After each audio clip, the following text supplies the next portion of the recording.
buscar o crescimento espiritual na prática. Na primeira parte desse vídeo, a gente falou sobre a necessidade e a capacidade que nós temos de crescer espiritualmente. E hoje nós vamos ver uma lista que Pedro dá lá em 2 Pedro 1 sobre as qualidades que a gente deve buscar desenvolver para crescer espiritualmente e como que a gente pode buscar essas qualidades no nosso dia a dia. Oi gente, bem-vindos a mais um vídeo, que bom que você tá por aqui de novo. Se você é novo ou nova por aqui, seja muito bem-vindo. Eu te convido a se inscrever aqui no canal e ativar o sininho para não perder nenhum dos próximos vídeos, das próximas novidades. E esse aqui é o segundo vídeo sobre crescimento espiritual, então se você ainda não viu o primeiro, eu indico você ir lá assistir primeiro para conseguir entender melhor esse aqui, porque aqui a gente vai falar sobre uma parte mais prática. A gente já leu o texto, já falou um pouco mais sobre ele, então é melhor você assistir o outro primeiro e depois voltar para esse aqui. Bom, então como nós já falamos, a forma que nós temos de corresponder a essas promessas de Deus pelo seu poder e pelo seu Espírito que habita em nós é buscando desenvolver qualidades que refletem esse caráter de Deus. E aí Pedro nos dá, então, uma lista dessas qualidades, como eu já falei, que começa da fé, que é o ponto inicial da nossa caminhada cristã, e termina no amor, que é nosso maior objetivo. Então eu vou ler com vocês de novo pra gente lembrar os versículos 5 a 7 que falam quais são essas características. Por causa disso, concentrando todos os seus esforços, acrescentem à fé que vocês têm a virtude. À virtude, o conhecimento. Ao conhecimento, o domínio próprio. Ao domínio próprio, a perseverança. À perseverança, a piedade. À piedade, a fraternidade. À fraternidade, o amor. Então agora vamos ver um pouquinho sobre cada uma dessas características, porque é muito rico aqui esse texto, e eu vou usar mais uma vez o dicionário Webster 1828, dicionário online baseado em definições bíblicas das palavras, e eu vou deixar o link aí pra vocês. Então vamos começar pela virtude, que é a primeira. O significado é força, a substância ou qualidade dos corpos pela qual eles agem e geram efeitos em outros corpos. E uma segunda definição é nada além do que a obediência voluntária à verdade. Essas definições parecem um pouco opostas, mas olhando para elas juntas dá pra gente entender um pouco melhor. Então, por exemplo, a virtude de uma determinada planta, ou seja, a sua força, a qualidade que faz com que ela atue sobre um outro corpo, pode ser, por exemplo, curar uma doença, ajudar em determinados sintomas, enfim. Então essa seria a virtude da planta. Só que, para nós, né, para os que creem no Senhor, a nossa virtude é justamente a qualidade de obedecer a Deus. Ou seja, de levar uma vida conforme a verdade, né? Porque nós cremos que a palavra de Deus é a mais completa verdade. E ao mesmo tempo, com essa qualidade, com essa virtude, nós também afetamos a vida dos outros, né? Isso é uma virtude que impacta, que age sobre as outras pessoas também. Depois de cada qualidade, eu vou fazer algumas perguntas para te ajudar a refletir nisso e ajudar a aplicar isso na sua vida. Então, aqui sobre a virtude. O que é virtude para você? Quais qualidades são aquelas que você mais busca? Será que a obediência a Deus é a qualidade que está acima de todas as outras para você? Então vamos para o conhecimento. Conhecimento significa a percepção clara e inquestionável daquilo que existe, ou de verdades e fatos.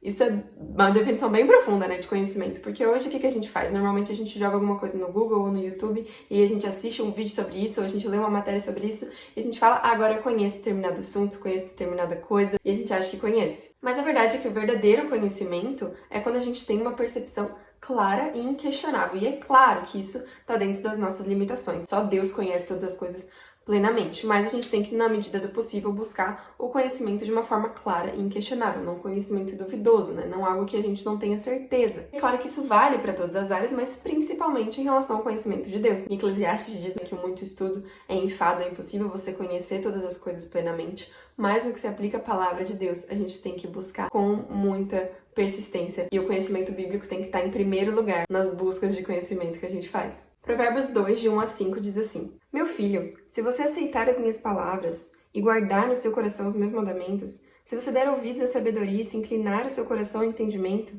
sim, se você pedir inteligência e gritar por entendimento, se buscar a sabedoria como a prata e procurar como se procuram tesouros escondidos, então você entenderá o temor do Senhor e achará o conhecimento de Deus. Olha que incrível, né? O conhecimento está totalmente ligado com a busca. Quantas vezes a gente não lê a palavra de Deus e acha que entendeu, e aí você vê uma pregação, vê alguém falando sobre essa passagem, e aí você percebe que você não tinha entendido direito. Tinha muito mais sentido ali, ou que estava relacionado com outro texto, outra passagem. Então, assim, a gente precisa buscar, a gente não vai conhecer se a gente não buscar. Tem um vídeo que eu vi do John Piper, de uma ilustração muito interessante que ele usa, que é de um mestre que está ensinando ali o seu discípulo, e ele fala para ele ficar X horas por dia observando um peixe no aquário.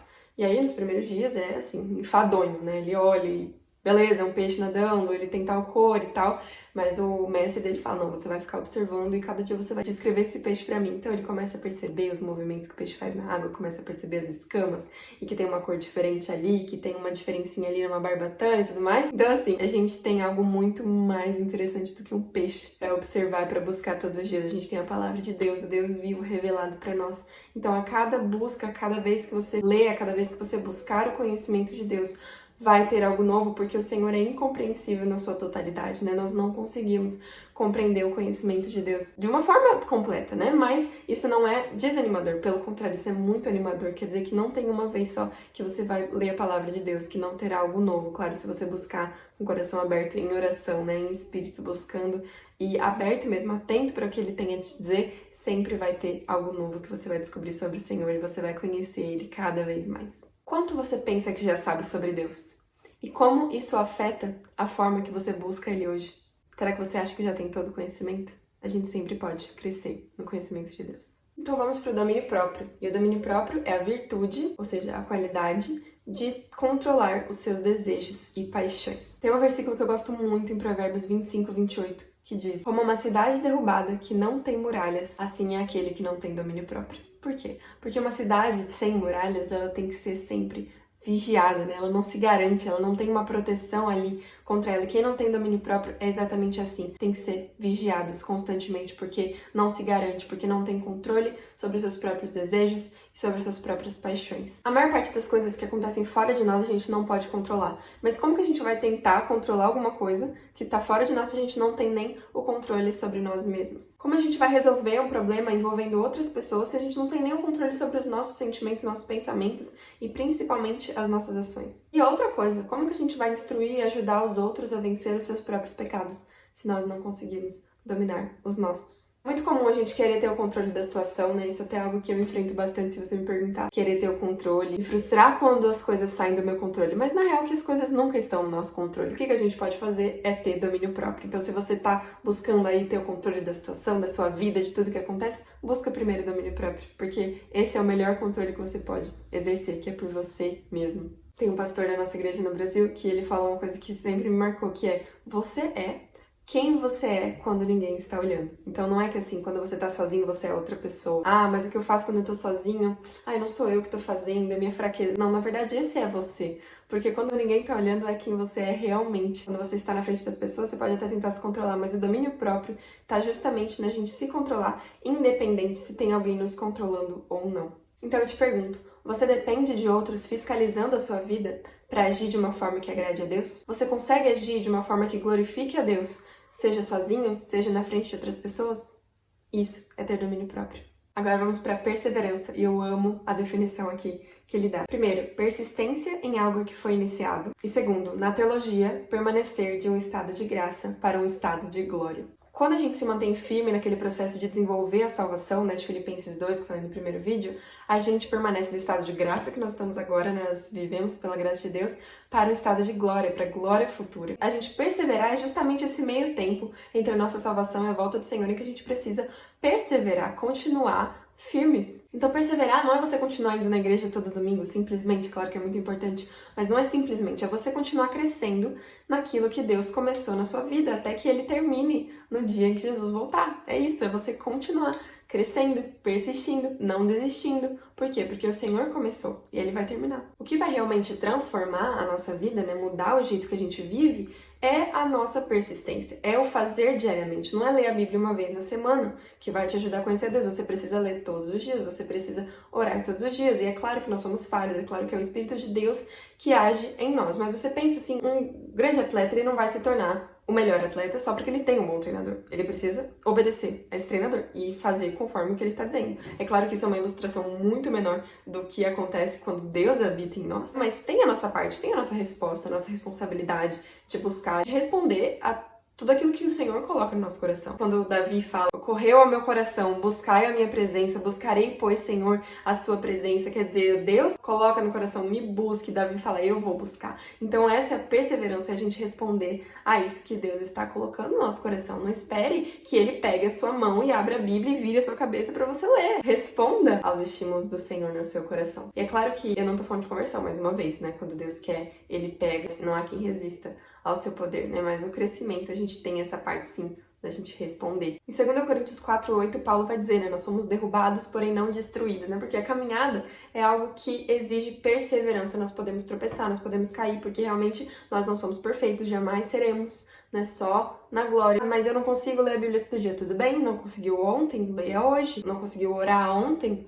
ore hoje. Nós somos derrubados, mas não destruídos, porque nós perseveramos, nós não desistimos. A gente tem que continuar seguindo. Então a minha pergunta para você nessa parte é: quão fácil você desiste de buscar a Deus ou de fazer outras coisas que se determinou a fazer para buscar mais a Ele? Aos seus olhos, será que as dificuldades são maiores do que o poder do seu Deus e a promessa dele de terminar a obra que ele começou? Agora vamos lá para piedade. Normalmente a gente usa essa palavra como uma palavra para pena, mas esse sentido não é realmente o sentido que a palavra está sendo usada aqui na Bíblia, como a gente viu no último vídeo. A piedade tem o sentido de devoção, tem o sentido de uma vida de obediência a Deus motivada por amor e reverência a Ele. Uma obediência não simples obediência, é uma obediência motivada pela motivação certa, que é o amor e a reverência a Deus. E o que seria o oposto da piedade, né? O oposto da piedade é o legalismo, é a obediência por si mesma, né? E é muito fácil a gente ser legalista, é só a gente colocar a obediência e a lei acima do amor a Deus e acima do amor às pessoas, né? Porque contra o amor a Deus é o próximo, não a lei. Mas quando a gente coloca a lei acima dessas coisas, como os fariseus faziam e como nós podemos muito bem fazer,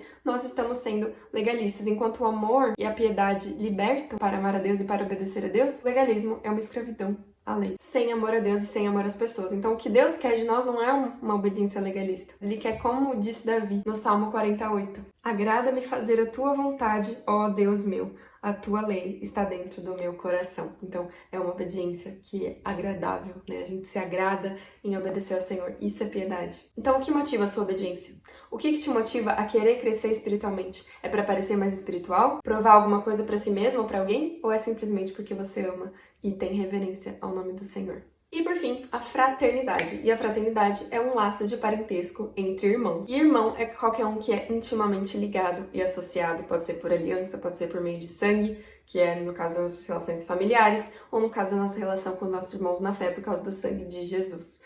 Então, esses são os nossos irmãos, e é aqui que eu quero falar um pouco sobre a igreja. O desafio do crescimento espiritual não é só para uma pessoa, ele não é individual, mas ele é também para a igreja como um todo. E a gente não pode nunca esquecer que a comunidade está no coração de Deus, né? Ele tem o seu plano para formar uma família da fé, o corpo de Cristo. Pedro nos encoraja, né, na sua primeira carta, capítulo 3, versículo 8, ele fala: tenham o mesmo modo de pensar, sejam cheios de compaixão pelos outros, amem os seus irmãos e mostrem misericórdia e humildade. Então é isso que ele está nos dizendo. Ter o mesmo modo de pensar não significa que nós vamos ser todos iguais, mas nós temos que ter o mesmo objetivo, nós temos o mesmo Senhor, nós temos o mesmo Pai, nós temos o mesmo objetivo. E um desses objetivos é o que? A gente crescer mais e mais a imagem do Senhor. E assim, é impossível a gente amar o Pai sem amar os filhos. Muita gente já falou sobre isso. Eu creio no Senhor, mas eu vou ficar aqui na minha vida porque é muito mais confortável, muito mais fácil. Mas não, a gente ama o Senhor, a gente ama os seus filhos, nós somos filhos dele, nós somos todos irmãos. A gente nunca pode esquecer desse laço tão importante. E a fraternidade é a última característica aqui antes do amor, né?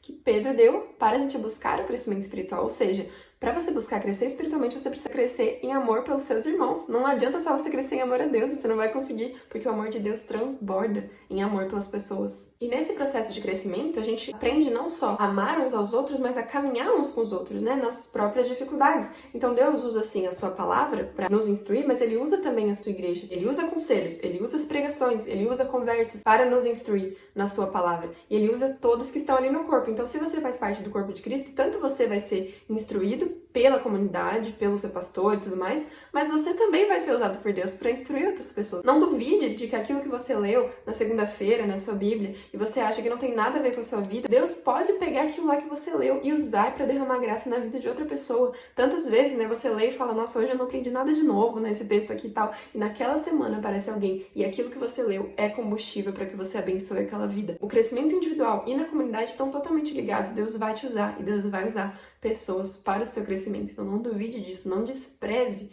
isso. Então, o crescimento individual, Bíblia e oração são fundamentais para a sua vida, mas você também precisa do crescimento que vem da comunidade. Deus usa as outras pessoas do corpo. Não vai ficar ouvindo aí conselho do mundo. Deus usa as pessoas do corpo para nos instruir também. Então, você tá tentando crescer sozinho? Você já pensou que é possível amar o pai sem amar os filhos e sem conviver com a família dele? Como você pode fazer para amar mais os seus irmãos hoje? Bom, finalizando, essa lista não é exaustiva, né? Não são todas as características que a gente precisa ter na nossa caminhada com Deus, mas é um bom começo, né? Tem bastante trabalho pra gente fazer com isso na nossa vida, pra gente avaliar, pra gente mudar com base nisso. Então, a gente pode começar por aí. Pedro termina no versículo 11, dizendo: desta maneira é que lhe será amplamente suprida a entrada no reino eterno do nosso Senhor. Isso quer dizer que essas obras garantem a nossa entrada no céu? Claro que não. Aqui a NVT esclarece um pouquinho melhor também, que ela diz: a sua entrada no céu será com grande honra. Lembra que eu não falei no vídeo passado? Que a sua vida não seja uma incógnita se você serve o Senhor ou não. Que a sua vida